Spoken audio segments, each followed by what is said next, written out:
simplesmente emocionante, Elton. Roda o vídeo aí. Fala aí, tio Pet, beleza? Eu quero te desejar umas boas-vindas de volta ao Brasil. Pena que não é no Vasco, mas pega leve quando for jogar contra o Vasco, hein? Eu desejo toda a sorte do mundo, que Deus te abençoe sempre e um beijão. Oh.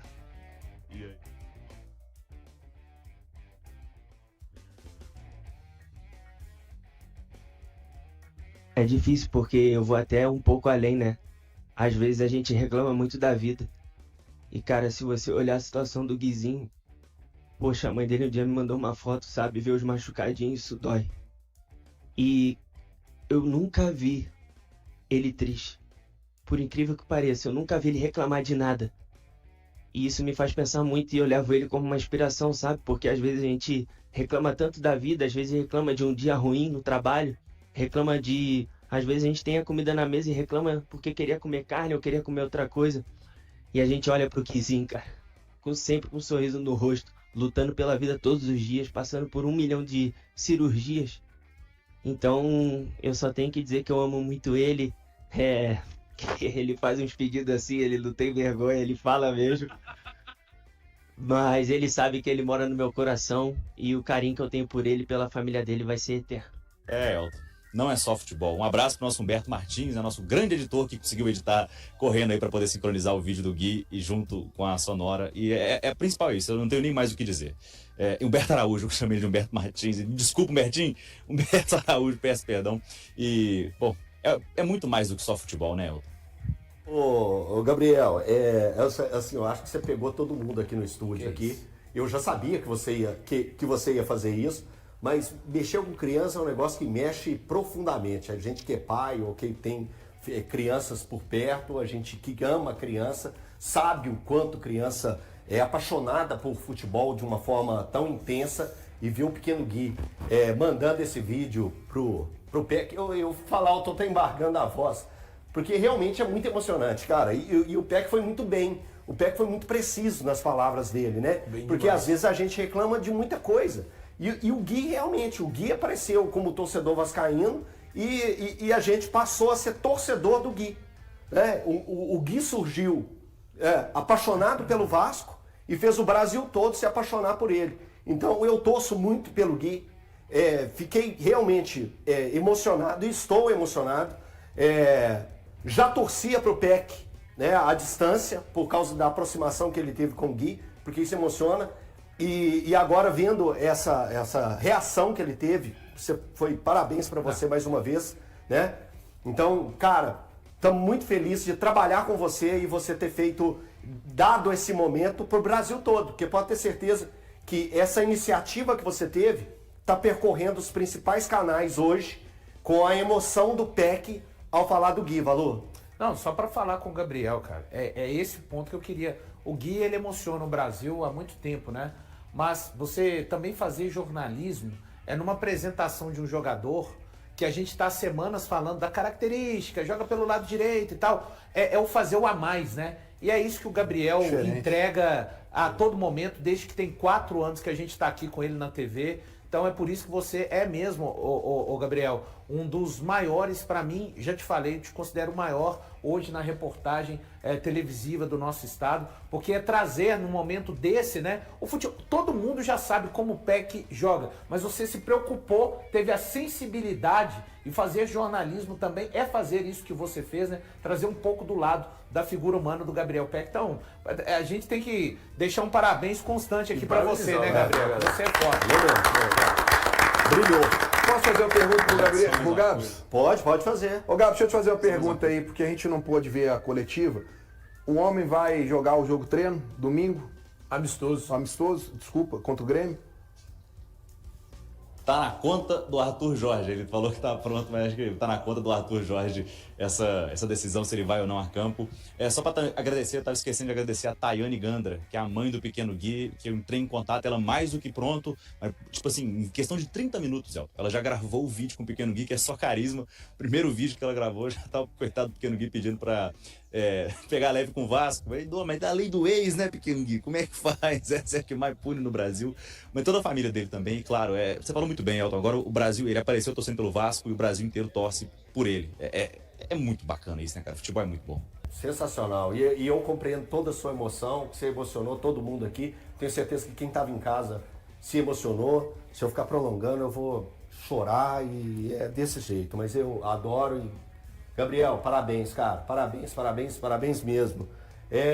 Aqui, e o Cruzeiro oficializou o empréstimo do Japa ao Mirassol até o fim dessa temporada. Pode ser uma boa pro Japa, uma boa pro Cruzeiro e uma boa pro Mirassol também. Eu acho que é uma excelente pro Japa e acho que é uma boa também pro Cruzeiro. Fazer uma linha rápida cronológica do Japa, Sim. né? Se destaca muito nas categorias de base, 21, 22, 23 ele começa a ter as primeiras oportunidades, até por conta da escassez com relação a investimentos que o Cruzeiro tinha, né, naquela volta depois de 3 anos na Série B.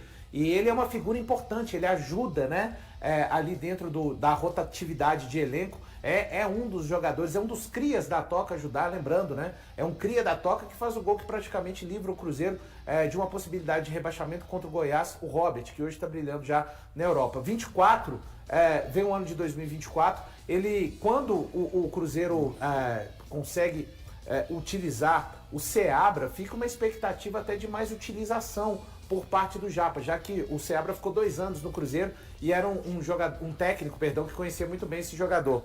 E aí vem o ano de 25, né? O final de 24 ele acaba se lesionando, sofre muito, só volta a ter condição de jogo na metade do ano, quando o Cruzeiro disputa lá a Vitória Cup, aquele torneio amistoso em Vitória, no Espírito Santo, o ano passado. E ele até termina o ano tendo algumas oportunidades com o Leonardo Jardim, que enxergava ele como uma espécie de meia pelo lado direito. E aí vira o ano, o Jardim vai embora, vem o Tite, que começa utilizando ele no time de baixo. Depois vem a troca para o Arthur Jorge e aí ele acaba perdendo naturalmente. Ele nunca entrou em campo com o Arthur Jorge. E eu não acho que o Arthur Jorge tenha o escanteado. Para falar dessa situação, a gente tem que lembrar que chegou mais um jogador importante no meio campo, que colocou um titular no ano passado no banco de reservas. Ou seja, então a concorrência para o Japa, mesmo no banco de reservas, aumentou. Ele tinha um Lucas Silva agora para concorrer, para ser relacionado, para ir para os jogos também. Já que o meio campo do Cruzeiro hoje titular dos volantes é Romero e Gerson, com Lucas Silva e Matheus Henrique no banco de reservas. Então, seria muito difícil para o Japa conseguir jogar. Eu acho que ele precisa de sequência. E tenho certeza que no Mirassol, por ser um elenco mais reduzido e estar envolvido em competições importantes, o Mirassol foi o primeiro brasileiro a se classificar para a fase de mata-mata da Libertadores. Então, que o Japa possa jogar. E eu vejo que, diferente de alguns jogadores que vão e são emprestados pelo Cruzeiro e que não conseguem mais voltar para o clube e serem úteis, eu vejo o Japa como um asterisco. Eu vejo que o Japa pode sim jogar e quem sabe no ano que vem, não sabemos os movimentos de mercado, mas ele precisa de conseguir dar sequência na carreira dele, Elton. E o Japa, ele também, assim, o principal erro, na minha visão, do Arthur Jorge, talvez até o único até aqui na passagem dele pelo Cruzeiro, foi a diminuição, que eu até concordo com o Valu, que não foi um escanteamento, foi um processo natural. Com o Tite, ele também começa 100 minutos e vai arrumando esses minutos, porque o Tite percebe que ele tinha que ser utilizado mais vezes.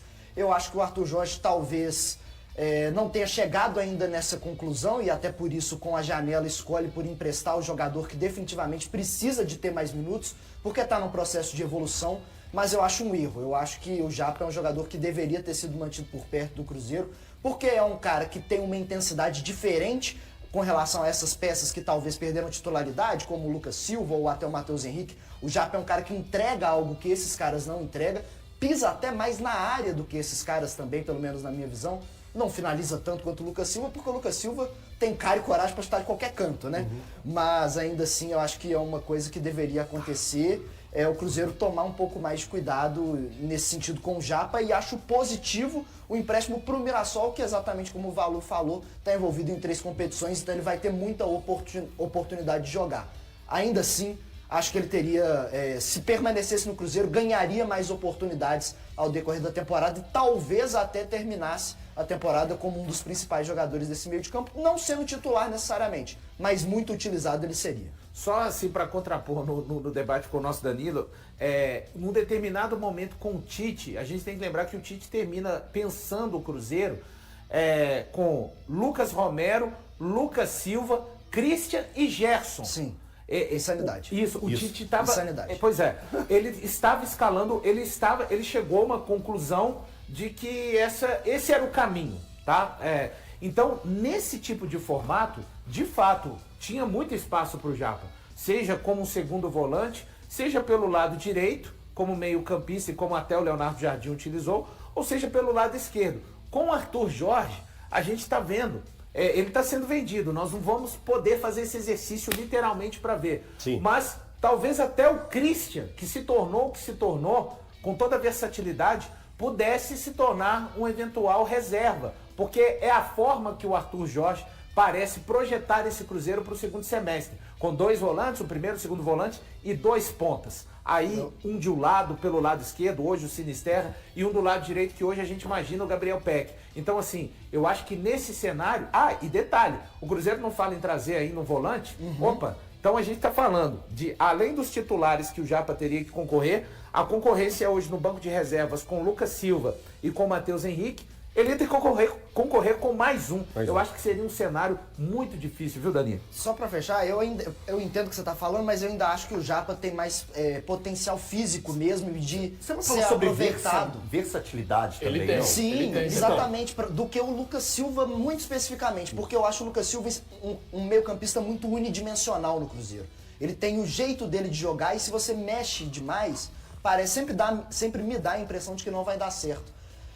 Mas o Valu falou uma coisa muito interessante pra mim, que é com relação ao Christian, e isso daí voltando também no que a gente passou aqui agora há pouco da entrevista do Peck, e o tanto que o Gabriel diz ele ter destacado essa capacidade de ser um jogador tático. Comprova, pelo menos na minha visão no primeiro momento, uma impressão que eu já tinha, que a tendência é o Peck ser o titular pelo lado direito, com o Arroio perdendo espaço, o Sinisterra ser o titular do lado esquerdo, e aí você basicamente faz a representação do que fazia o Christian pelo lado esquerdo, com o Peck do lado direito. Você não tem uma grande mudança tática, inclusive talvez tenha até um ajuste, porque do lado direito o Fagner não chega tanto à linha de fundo, e o Peck poderia sair mais de trás, então ajeita essa proporcionalidade, né? Com o Rojas saindo de trás também para chegar à linha de fundo, e o Sinisterra ocupando espaço por dentro. Então você resolve 2 problemas de uma vez só, né? O Cruzeiro deixa de ser manco pelo lado direito como era, e agora, mesmo com a saída do Christian, ela é suprida sem uma grande alteração tática, ainda resolvendo o problema. Thiago, você quer deixar algum registro sobre essa ida Então, do Japa? O Eltinho, eu acho que é bom para que esse cara tenha, para que esse moleque tenha um pouco mais de rodagem, de minutagem. Ele não teria tanto espaço no Cruzeiro. Eu entendo a justificativa e os argumentos do Danilo, mas eu acredito que hoje o Arthur Jorge não daria tantas chances a ele. Então eu acho que essa saída agora para uma equipe que, cara, o Mirassol segue na Libertadores. Sim, Foi o primeiro brasileiro a se classificar. Uma equipe que segue na Libertadores, para ele, Japa, é importante, é interessante. Ele vai ter uma oportunidade de jogar partidas mais difíceis, jogos mais complicados, vai ter possibilidade de ganhar um pouco de casca e voltar ainda mais experiente para o Cruzeiro. Para mim é positivo esse empréstimo que o Cruzeiro faz do Japa ao Mirassol. Eu também enxergo dessa forma. Você também, Breno? Também. Acho que não ia ter espaço para ele agora. E detalhe, né, cara, a volta da experiência, tem tantos exemplos que a gente tem aí de jogador que é rodado. E o principal, cara, ele tá indo para um time, não é um time que você não vai vê-lo jogar. Ele tá indo para um time que tá competindo, que tá jogando competições, inclusive, que vão ter competitividade para ele, sim, que ele pode se destacar aqui do lado e a qualquer momento o Cruzeiro pode chegar lá para a próxima temporada. Vem cá.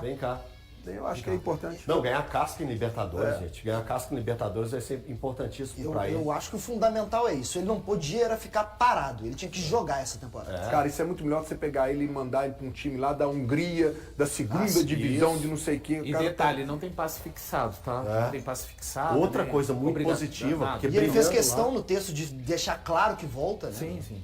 Antes de chegar a um acordo definitivo, Cruzeiro e Al Nassr intensificaram as tratativas envolvendo o atacante Wesley. As partes discutem os detalhes do empréstimo, e a expectativa é de que a negociação seja concluída nos próximos dias.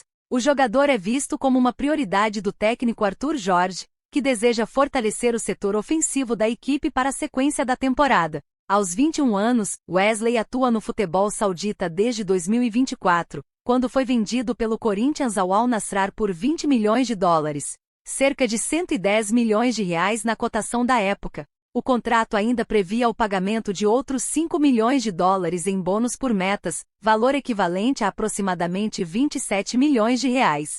Revelado nas categorias de base do Corinthians, onde começou no futsal aos 11 anos. O atacante percorreu toda a formação do clube paulista até estrear entre os profissionais em 2022. Em 2023, alternou participações entre o time principal e o sub-20 antes de conquistar espaço definitivo, encerrando a temporada com 34 partidas, 2 gols e 1 assistência. Já em 2024, Wesley viveu sua melhor fase pelo Corinthians.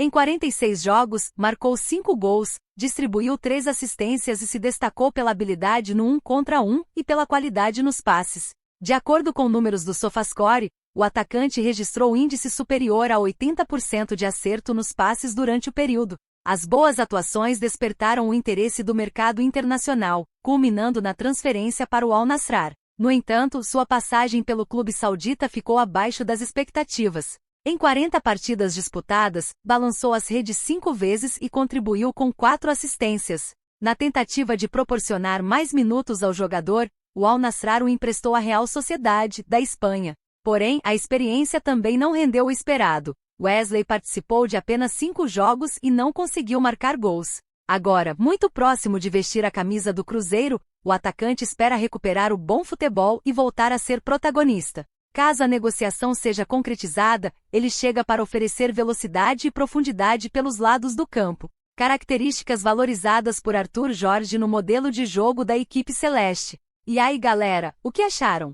Deixem suas opiniões nos comentários. Não se esqueçam de deixar o like, se inscrever no canal e ativar o sininho para receber as notificações. Até mais, Nação Celeste! Vamos pra frente!